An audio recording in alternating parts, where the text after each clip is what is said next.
안녕하세요. 7월 14일 수요일입니다. 장마 기간인데 마른 장마인 모양이에요. 후덕지근하고 구름은 끼는데 비는 안 옵니다.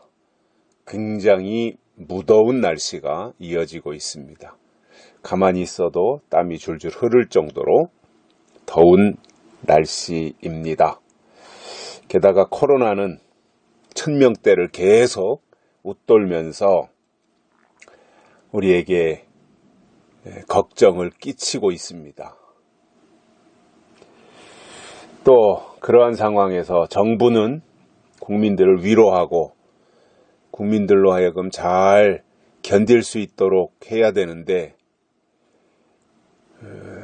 또 그 나름대로 노력은 하겠지만 여의치 않고 그냥 통제만 강화하다 보니 지금 이게 사회주의냐 민주주의냐 이러한 불평도 나오고 있습니다.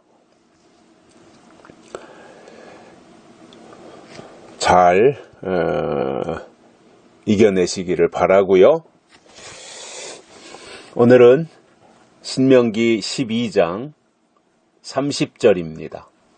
너는 스스로 삼가서 내 앞에서 멸망한 그들의 자취를 밟아 올무에 들지 말라. 또 그들의 신을 탐구하여 이르기를 이 민족들은 그 신들을 어떻게 위하였는고 나도 그와 같이 하겠다 하지 말라. 아멘. 자, 신명기에서 이렇게 거듭해서 말씀하고 있는 것은 가나안 땅에 들어가서 어떻게 해야 될 것인가 하는 이야기를 해주고 있습니다. 지금 어떻게 할 것인가 이것도 당연히 중요하죠. 그런데 가나안 땅에 들어갔을 때 너희가 어떻게 해야 될 것이냐 이것을 하나님이 가나안 땅에 들어가기 전에 미리 말씀해 주신 거예요. 그러니까 예언이죠. 그죠? 예언을 해 주신 거예요. 그래서 너희가 가나안 땅에 들어가서는 해야 될 일은 이런 것이고 하지 말아야 될 일은 이런 것이다. 이것을 포괄적으로 지금 하나님이 말씀해 주시는 겁니다.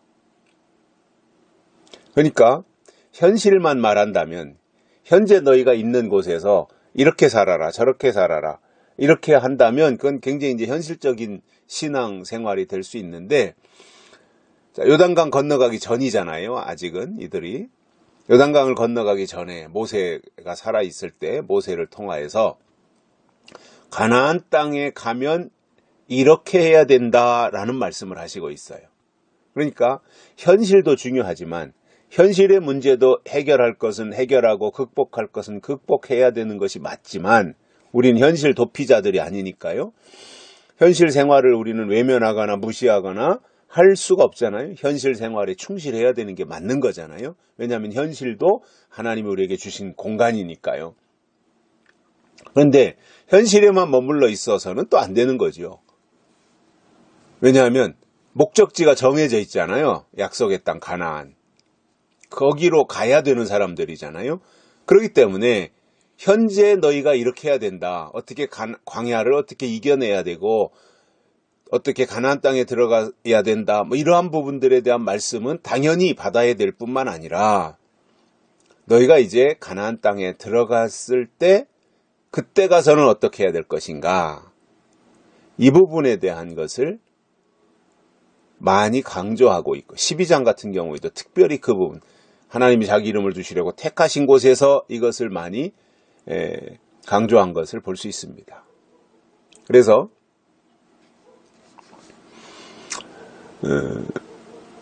우리 올바른 신앙은 현실 플러스 앞으로 하나님이 우리에게 제공해 주실 역사들 이것이 같이 가야 되는 거죠. 현실만 있고 미래가 없으면 안 되고 미래는 있는데 현실을 무시해도 안 되고 현실과 아울러 하나님이 앞으로 하실 일 미래지향적인 신앙을 함께 병행해서 가야 된다 그겁니다. 그래서 오늘 이 말씀에서 보면은 너희가 가나안 땅에 들어가면 이제 가나안 땅에 있는 족속들이 있잖아요. 7 족속. 그들을 다 쫓아내야 되는데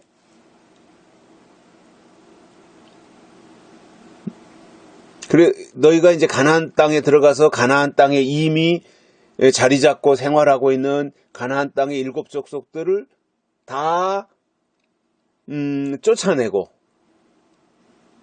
그 땅을 얻어서 이제 너희가 가나안 땅의 주인이 되어서 가나안 땅을 차지하고 거기서 살 때에 너희가 어떻게 처신해야 될 것인가 하는 내용을 30절에서 2가지로 말씀해 주시는데, 하나는 스스로 삼가서 내 앞에서 멸망한 그들의 자취를 밟아 올무에 들지 말라. 자, 가나안 7 족속들은 이미 멸망한 거죠.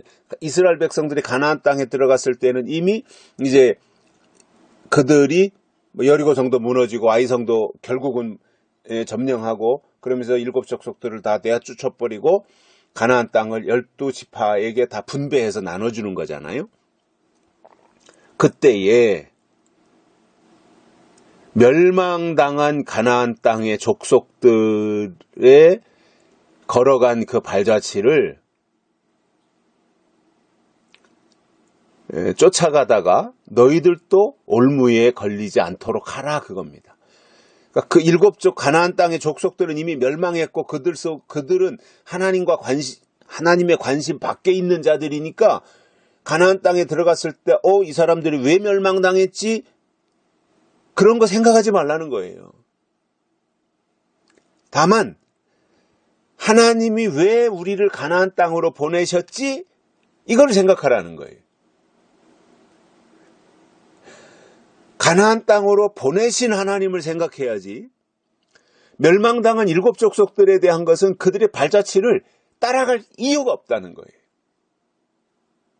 하나님만 겨냥하고 하나님만 바라보고 하나님만 의지하는 것이 가나안 땅에서의 생활이어야 한다는 겁니다. 또 한 가지는 30절 중반에서 그들의 신을 탐구하여 이르기를 이 민족들은 그 신들을 어떻게 위하였는고 나도 그와 같이 하겠다 하지 말아라, 이겁니다.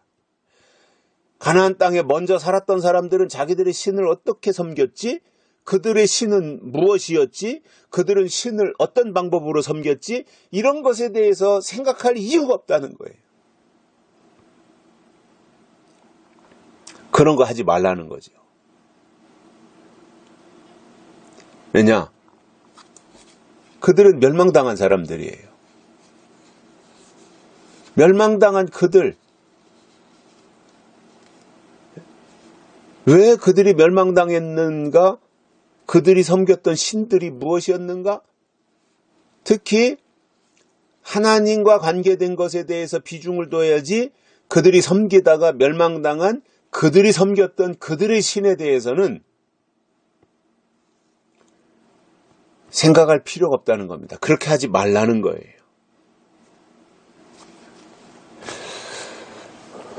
그래서 우리도 마찬가지입니다. 지금 우리가 천년왕국을 바라보고 가잖아요. 예수님의 재림을 기다리면서 우리가 성경적 신앙 생활을 하려고 노력하고 있잖아요.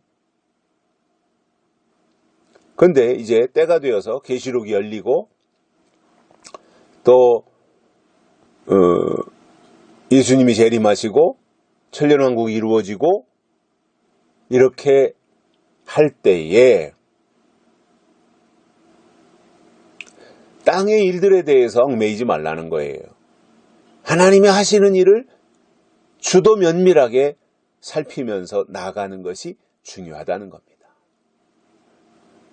우리에게 가장 소중한 분은 하나님이고 우리에게 가장 가치 있는 일은 하나님의 약속을 이루는 일에 쓰임받는 것입니다. 그렇다면 우리가 그 일에 몰두하고 그 일을 이루시는 하나님을 바라보면서 하나님이 하실 일이 무엇인지를 바라보고 살아가는 것이